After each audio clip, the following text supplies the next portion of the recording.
ମୁଁ ଯେଉଁ ଭଡ଼ା ଘରେ ରହୁଥିଲି ସେ ଘର ମାଲିକ ବାରମ୍ବାର ଆମ ଘରକୁ ଆସୁଥିଲା ଭଡ଼ା ଆଦାୟ ପାଇଁ, କିନ୍ତୁ ମୁଁ ଭଡ଼ା ଦେବା ପାଇଁ ସକ୍ଷମ ହୋଇପାରୁନଥିଲି।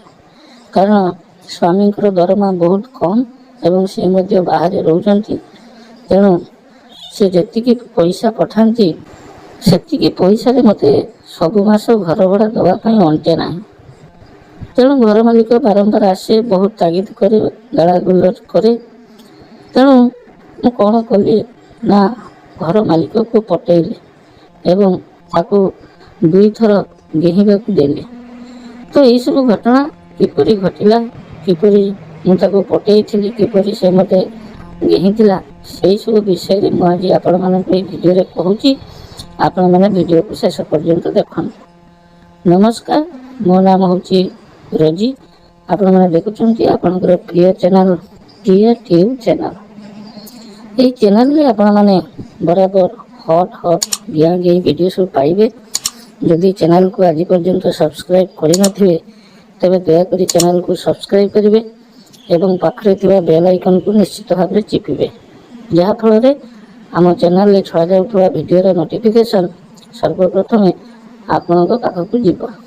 ତ ଆସନ୍ତୁ ଘଟଣାଟିକୁ ସମ୍ପୂର୍ଣ୍ଣ ଭାବରେ ଜାଣିନେବା। ମୋ ସ୍ୱାମୀ ବାହାରେ ରୁହନ୍ତି, ଦରମା ତାଙ୍କର ବେଶୀ ନୁହେଁ। ତେଣୁ ଯେତିକି ଦରମା ପାଆନ୍ତି ସେଥିରେ ସେ ଚଳିବା ପରେ ଆମ ପାଇଁ ଏତେ ଗୋଟେ ଟଙ୍କା ବଳେ ନାହିଁ। ଭୁବନେଶ୍ୱର ଭଳିଆ ଜାଗାରେ ଘର ଭଡ଼ା କେତେ ଆପଣମାନେ ଜାଣିଥିବେ। ତେଣୁ ମୁଁ ସବୁ ମାସ ଘର ଭଡ଼ା ଠିକ୍ ଭାବରେ ଦେଇପାରେ ନାହିଁ। କିନ୍ତୁ ଆମ ଘରର ମାଲିକ, ତାର ବୟସ 45 କି 50 ପାଖାପାଖି ହେବ। ସେ ବହୁତ ଖାରୁଆ। ସେ ସଦାବେଳେ ଭଡ଼ା ପାଇଁ ଘରକୁ ଆସେ ଏବଂ ଗାଳି ଗୁଲଜ କରେ। କିଛି ଦିନ ଏମିତି ଗଲା ପରେ ଥରେ ଆସି ସେ ମୋତେ ଧମକାଇ ଗଲା ଯେ ଯଦି ମୋତେ ଏ ମାସ ଘର ଭଡ଼ା ନ ଦେବ ତେବେ ମୁଁ ତୁମକୁ ଘରୁ ବାହାର କରିଦେବି। ଏ କଥା ଶୁଣି ସାରିଲା ପରେ ମୁଁ ବହୁତ ଦୁଃଖିତ ହେଲି। କ'ଣ କରିବି, କିପରି ତାକୁ ଭଡ଼ା ଦେବି? ସ୍ୱାମୀଙ୍କ ପାଖରେ ତ ପଇସା ନାହିଁ। ତେଣୁ ମୋ ମନ ଭିତରକୁ ଗୋଟେ ପ୍ଲାନ୍ ଆସିଲା। ମୁଁ ଭାବିଲି ବୁଢ଼ାକୁ ଯଦି ପଟେଇ ହୁଅନ୍ତା ତେବେ ସେ କିଛି ଦିନ ପର୍ଯ୍ୟନ୍ତ ରହିଯାଆନ୍ତା ଏବଂ ମୋତେ ଆଉ ଏତେ ଗାଳି ଗୁଲଜ କରନ୍ତା ନାହିଁ। ଏଇ କଥା ଭାବି ମୁଁ କ'ଣ କଲି ନା ଦିନେ ତାକୁ ସନ୍ଧ୍ୟା ସମୟରେ ଆମ ଘରକୁ ଡାକିଲି। ବୁଢ଼ା ଖୁସିରେ ଆସି ପହଞ୍ଚିଗଲା।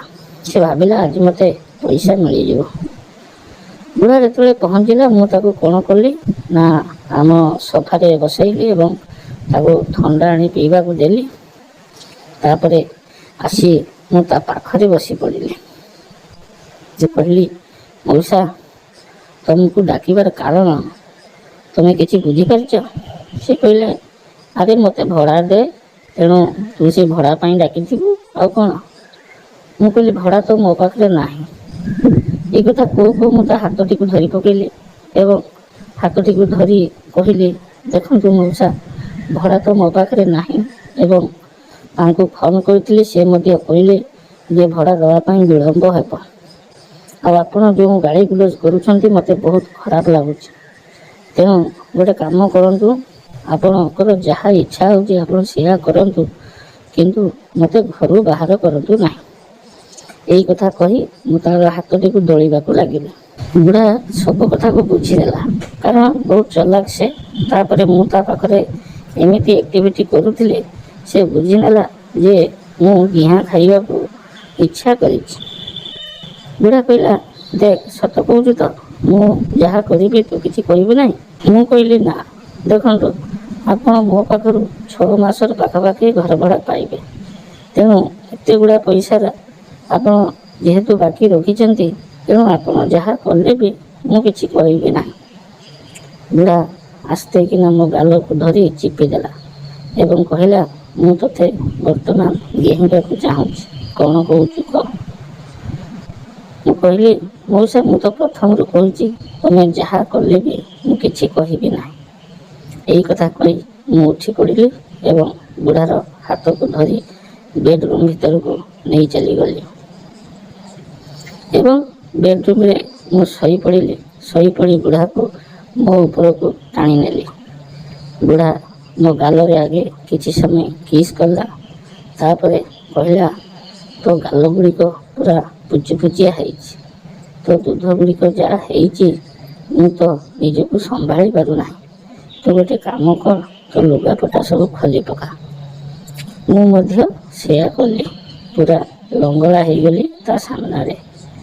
ବୁଢ଼ା ଯେତେବେଳେ ମୋ ଲଙ୍ଗଳା ଚେହେରାକୁ ଦେଖିଛି ସେ ଆଉ ନିଜକୁ ସମ୍ଭାଳି ପାରିଲା ନାହିଁ। ସେ ବି କ'ଣ କଲା ନା ତାର ପିନ୍ଧିଥିବା ପ୍ୟାଣ୍ଟ ଆଉ ସାର୍ଟକୁ ସବୁ ତଳକୁ କାଢ଼ିଦେଲା। ଲମ୍ବା ବାଣ୍ଡଟେ ବାହାରକୁ ବାହାରି ଆସିଲା। ମୁଁ ଦେଖିଲି, ଆରେ ବୁଢ଼ାର ତ ବୟସ ପାଖାପାଖି 45 କି 50 ହେବ। ଏତେ ଲମ୍ବା ବାଣ୍ଡ ଏବଂ ଏତେ ମୋଟା କେମିତି ହେଇଛି?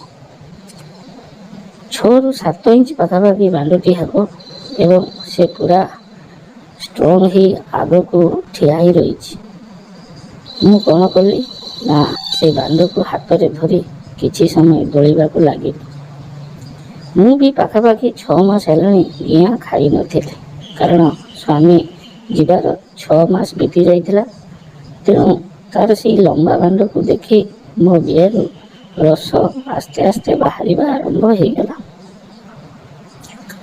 ତାପରେ ସେ କ'ଣ କଲା ନା ମୋ ଦୁଧକୁ କିଛି ସମୟ ତା ପାଟିରେ ନେଇ ଚୁଚୁମିବାକୁ ଲାଗିଲା।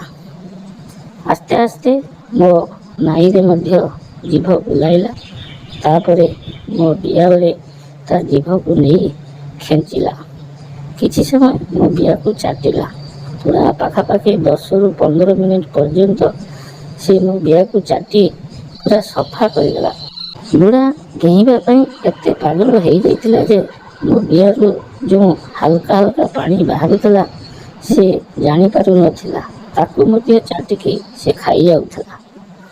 ଏମିତି କିଛି ସମୟ କଲା ପରେ ସେ ମୋତେ ତଳେ ଶୁଆଇ ଦେଇ ମୋର 2 ଟାଙ୍ଗକୁ ଉପରକୁ ଟେକିଦେଲା ଏବଂ ତାର ବାଣ୍ଡକୁ ମୋ ବିଆ ଭିତରେ ପଶାଇଲା। ନିର୍ଦ୍ଧୁମ ଭାବରେ ଗେହିଁଲା। କଚ୍ କଚ୍ ଖପ୍ ଖପ୍ କରି ଗେହିଁ ଚାଲିଲା।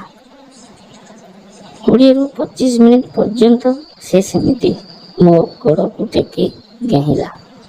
ତାପରେ ମୋତେ ସେ ବିଛଣାରେ ଓଲଟାଇ ଦେଲା ଏବଂ ପଛ ପଟରୁ ପୁଣି ମୋ ବିହରେ ସେ ତା ବାଣ୍ଡକୁ ପଶାଇଲା। ଏଥର ମଧ୍ୟ ବହୁତ ସମୟ ଧରି ସେ ଗେହିଁଲା।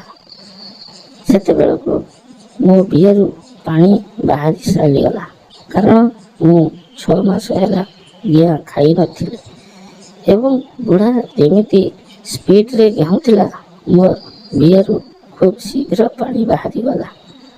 କିନ୍ତୁ ବୁଢ଼ା ବାଣ୍ଡରୁ ପାଣି ବାହାରି ନଥିଲା।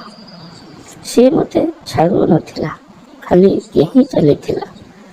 ତାପରେ ତା ବାଣ୍ଡକୁ ସେ ବାହାରକୁ ବାହାର କରି ଆଣି ପୁଣି ମୋ ପାଟିରେ ଖେଞ୍ଚିଦେଲା ଏବଂ ମୋ ପାଟିରେ ପୁଣି ଗେହିଁଲା। ପାଖାପାଖି 5ରୁ 7 ମିନିଟ୍ ମୋ ପାଟିରେ ସେ ଗେହିଁ ସାରିଲା ପରେ ତା ବାଣ୍ଡରୁ ପାଣିତକ ସବୁ ମୋ ପାଟି ଭିତରେ ବାହାରିଗଲା। ସେଇଦିନ ପରେ ବୁଢ଼ା ପାଖାପାଖି 15 ଦିନ 20 ଦିନ ଅନ୍ତରରେ ଥରେ ନିଶ୍ଚିତ ଭାବରେ ସନ୍ଧ୍ୟା ସମୟରେ ଆସେ ଏବଂ ମୋତେ ଗେହିଁକି ତା ଘରକୁ ଚାଲିଯାଏ। ଆଉ ଆଜି ପର୍ଯ୍ୟନ୍ତ ଭଡ଼ା କେବେ ମାଗେ ନାହିଁ। ଯାହା ବି ହଉ, ମୁଁ ବୁଢ଼ାକୁ ମୋ ଦେହ ଦାନ କଲି ଏବଂ ବୁଢ଼ା ମୋତେ ତାର ପଇସାରୁ ମୁକ୍ତ କରିଦେଲା। ଏହିପରି ଭାବରେ ଆମେ ବହୁତ ଥର ଗିଆଁ ଗେଇଁ ହେଇଛୁ। ବହୁତ ପୋଜିସନରେ ବୁଢ଼ା ମୋତେ ଗେହେ। କେତେବେଳେ ଇଂଲିଶ ପ୍ୟାଟର୍ନ ତ କେତେବେଳେ ଓଡ଼ିଆ ପ୍ୟାଟର୍ନ। ଏସବୁ ବିଷୟରେ ମୁଁ ପରବର୍ତ୍ତୀ ଭିଡ଼ିଓରେ ଆପଣମାନଙ୍କୁ କହିବି। ରହୁଛି, ପୁନର୍ବାର ଦେଖା ହେବ ଅନ୍ୟ ଏକ ଭିଡ଼ିଓରେ। ନମସ୍କାର।